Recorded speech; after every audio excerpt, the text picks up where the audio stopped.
大家好，我是 Nancy，一位生活在加州硅谷的房地产经纪人。过去几年，已经协助超过200个家庭在加州完成买房与卖房。今天这期影片，我想专门为第一次在加州买房的朋友深入聊一聊如何选对一位合适的房地产经纪人。作为一名在加州已经从业9年的经纪人，我平时收到不少来自买家的咨询，其中大部分是考虑第一次买房的朋友。通常买家们会问到下面几个常见的问题：一，我能买多少钱的房子？2，我应该选择买什么区域？什么样的房子适合我？3，我对房产了解非常有限 ，agent 可以在购房过程中给予哪些帮助？如何找对经纪人？在加州，特别是湾区，房地产交易流程复杂，文件多，购房和贷款时间节点非常严格，经纪人的专业程度和责任感往往会直接影响你是否能顺利买到房，以及整个过程是否安心。由于这里的二手房大部分房龄偏老，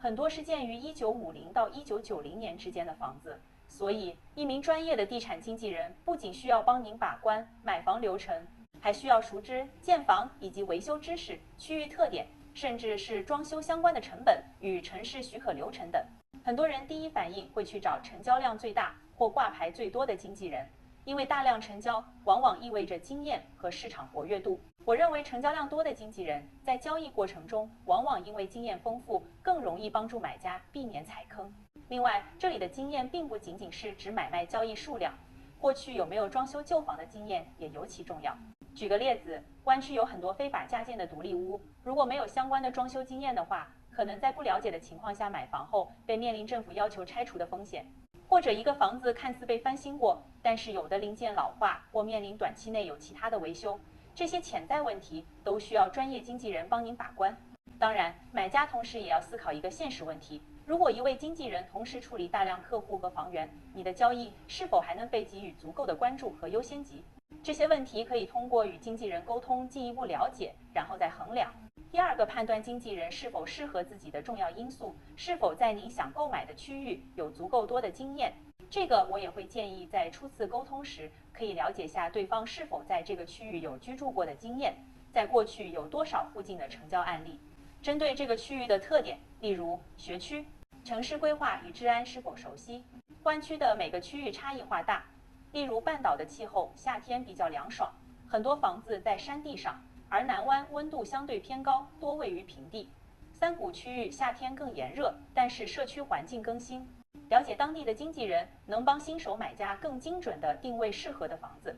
在向你推荐房源或评估长期价值时，往往能提供比价格更有深度的判断。真正投入社区的经纪人不只是卖房子，而是帮助你理解你未来将要生活的环境。第三，对于第一次买房的人来说，能否把复杂的流程讲清楚，是判断经纪人专业度的重要标准。每个合约签字文件代表了什么含义？这些都需要专业的地产经纪人来解释。好的经纪人会提前解释合约条款、检查时程可能出现的风险点，而不是在你签字之后才告诉你原来这里有风险。经纪人和买家都应当避免在合约签字后，买家才发现签署了一些不太了解的文件。我们也曾经遇到有买家来咨询，曾经在不知情的情况下与经纪人签署了代理文件，怎么取消？我们建议，所以签署的文件都应当仔细阅读，如果有任何不了解的内容，就及时提出疑问。第四，谈判能力同样非常重要，尤其是在竞争激烈的加州市场。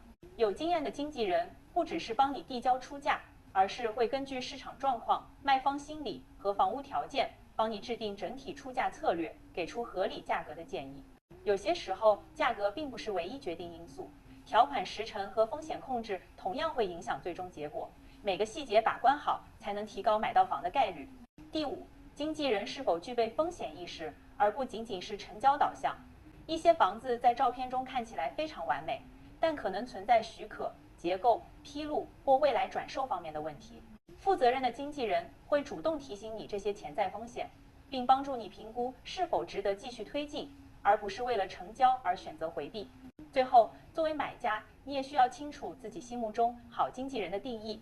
对有些人来说，好经纪人意味着能够帮忙做决策、主导谈判的经纪人；而对另一些人来说，好经纪人则是愿意倾听、解释清楚，让人有安全感。不同的风格没有绝对的哪一类更好。第一次买房通常需要和经纪人密切沟通数月之久，如果你们的沟通方式和节奏匹配，整个过程也会容易很多。总体来说，买房选对经纪人决定了您的购房旅程是否顺利。买家可以在经纪人的个人网站做初步了解，然后参考 Nancy 以上的建议电话深入沟通购房计划，来判断对方是否是适合合作的人。如果您正在准备在加州买第一套房子，也欢迎联系我咨询。我们很乐意分享经验，并且帮您梳理买房流程和细节。我是 Nancy，我们下期见。